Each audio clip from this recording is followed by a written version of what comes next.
première sensation, c'est pas évident. La machine a réagi vraiment au quart de tour. Et je vous le dis tout de suite, si votre style de conduite, c'est très peu peur, que vous n'avez pas vraiment d'expérience de conduite, que vous êtes quelqu'un de nerveux au volant, peut-être pas une bonne idée d'acheter ce modèle-là. Mais si vous avez un tempérament sportif, que vous voulez une machine qui arrache l'asphalte un peu, quelque chose qui, comme on dit, qui a une accélération phénoménale, des excellents freins, et une précision de conduite vraiment hors norme, et que vous êtes prêt à faire des petits compromis je dirais, de confort, et surtout que vous êtes prêt à être éveillé quand vous conduisez. Vous n'avez pas beaucoup de marge d'erreur avec ça. C'est vraiment une bombe atomique, mais quelle machine! Wouh!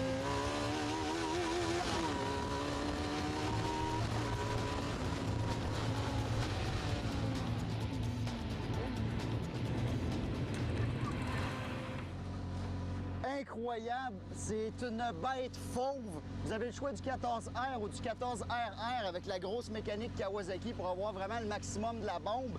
La grosse différence, dans le fond, c'est beaucoup freinage tenue de route. Le RR, qui est l'ultime machine, qui se vend à 58 500, dans le fond, les freins sont ventilés, les disques à l'avant et à l'arrière.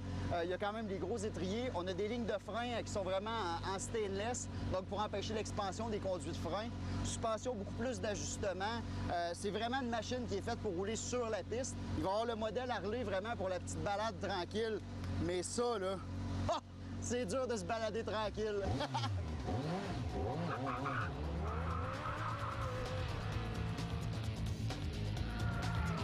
Il y a même une petite prise là, pour brancher un GPS ou peu importe. Donc la machine s'est raffinée beaucoup avec le temps, mais ça reste une machine pour l'amateur passionné qui veut se faire plaisir.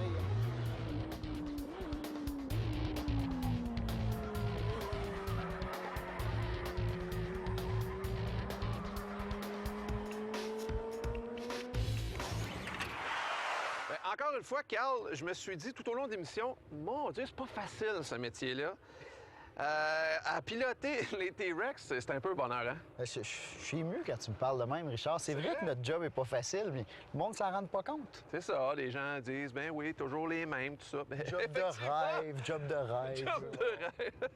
Non, mais c'est quelque chose de piloter T-Rex, hein? Ça demande la concentration parce que c'est une voiture qui est tellement rapide en accélération, en freinage, tu tournes, puis surtout celle-là, spécifiquement le RR, qui a une colonne de direction qui est encore plus précise, donc le ratio est plus court.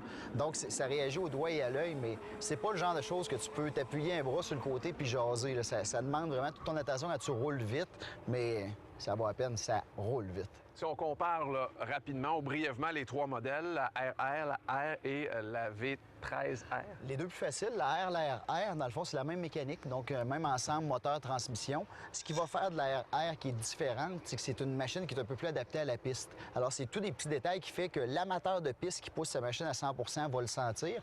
Monsieur tout le monde, vous payez trop cher pour rien, prenez juste le R, puis vous allez être amplement satisfait. De toute façon, en bonne expression québécoise, vous allez en avoir plein vos culottes. Oui, et pour la promenade, le V13R, tout nouveau aussi, et plus, je dirais, soft, pour emprunter l'expression. C'est ça qui est le fun, parce que, bon, le son d'un moteur Harley, il n'y a personne qui est insensible à ça, toujours agréable. Ouais. C'est un moteur qui est coupleux, donc facile à conduire, tu te bats pas avec la machine, toujours le même excellent système de freinage, puis dans le fond, c'est un poids plume. Vous êtes en sécurité, il n'y aura jamais de problème.